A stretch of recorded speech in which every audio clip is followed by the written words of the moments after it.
So you can see the trend is basically sanctioning crime all over the place. So the upright feel like there's nothing they can do, which is not true, but that's the intent, is to have it to where you can't do anything. The thing that we can do, if you're looking for solutions, well, for one, is get right with God. Get right with God, that way you can start thinking clearly, because if you don't believe there is a God, that's the first problem. You're never going to get it right. You've got to know where your morality comes from. If you believe in evolution and know God, then why don't you just, there's no reason for morality, it's just a desire of yours. You desire to have morality. And it's not founded on reasonableness. You can say, oh yeah, this is the best way because this is the way evolution chose us to get along. And this is where we can get the most production if we treat with everyone with respect. And that's nice and everything, but it's not enforceable. There's no, why do it? Just because it works best doesn't mean that's a really valid argument. These other guys, these wicked people, they're saying it works better if you do wicked stuff. So why even fight for righteousness? So uprightness is really what it's called. Righteousness is something different. Next story is Orville. He goes by Lee. Lee Wallard is serving a 20-year mandatory minimum sentence for protecting his family against a violent individual in his Florida home by firing a warning shot. Nobody was injured or hit, but unless Governor Rick Scott grants him clemency, Lee will be in prison until he's 73. So here's a man, Lee Wallard. He's protecting his family. And I read more about this story. This violent individual was an ex-boyfriend of his daughter's. And he fires a warning shot, and he somehow ends up 20 years mandatory minimum. Nobody was hit or injured or hit, which was a mistake. He probably should have shot that guy, killed him. That way, you just say, oh yeah, the guy, he broke into our home, he's dead, and he probably wouldn't be spending 20 years in prison. But and this is another example of woe to them who call evil good and good evil. This is wickedness. And so this is just an unbelievable story that I would never believe. But it's just another story of 2014. And this goes under sanctioning criminal behavior. This guy this violent individual who broke into the home, they're basically saying, you did the right thing, son. You broke into another man's home,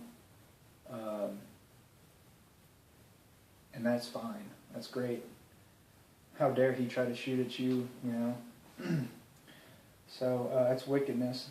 Next story.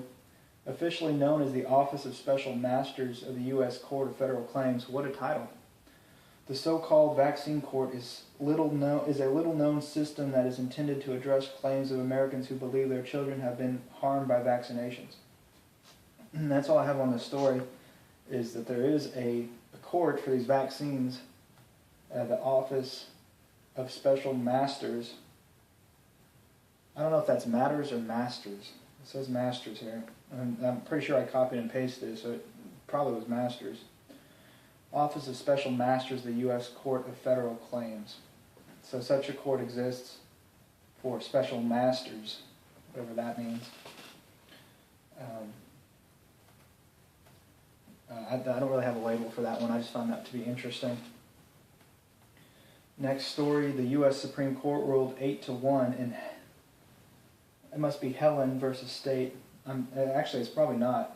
Heien versus State of North Carolina, that police officers are permitted to violate American citizens' Fourth Amendment rights if the violation results from a reasonable mistake about the law on the part of the police. So if the officer who doesn't know the law, he's only asked to enforce it, I don't have to know the law, I just enforce it. If he makes a mistake, it's okay, so he's immune as well. So again, you're giving all the treats to all the wicked people, so they're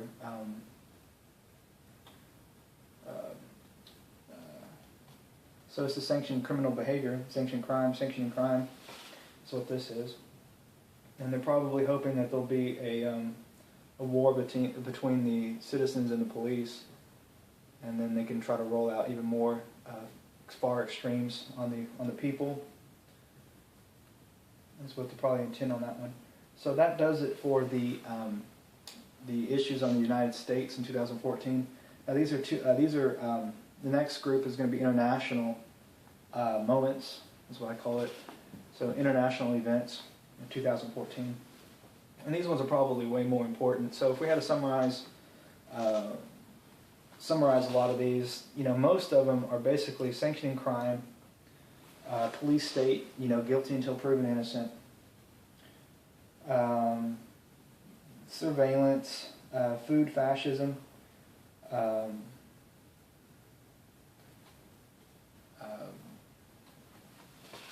let's see here, despotism, one world government. So that's kind of the main theme of 2014. Are those? I would have to say out of those, the sanctioned crime showed up a lot, despotism showed up a lot. This is all actually okay. So that's kind of what the news stories are, and who knows how many of these are true. I'm sure a lot of them are true, but I wouldn't be surprised if some of them are fake. I believe that like I was saying earlier, that the goal of the lying mass media right now is to try to create some kind of armed resistance against the police, or some kind of assassination attempts on certain groups, offices in our society.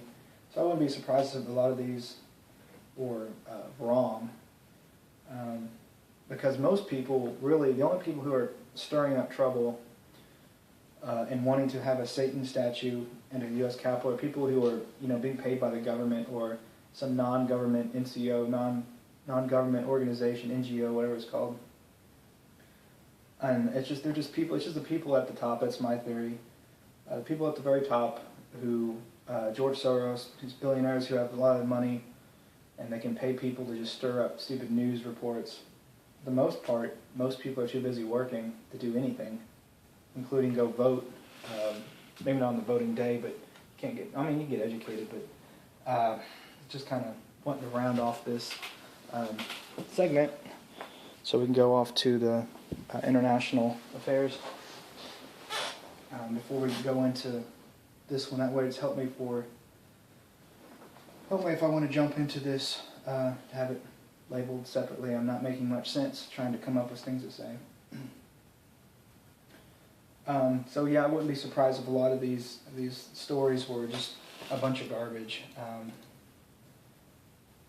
Like this, Obama signs executive order to allow detention of Americans with respiratory illness. Yeah, I don't think he ever really, well, that one probably. Okay, I'm rambling, and we'll just cut to the next one. That's what I could have done. Okay, see you at the next one.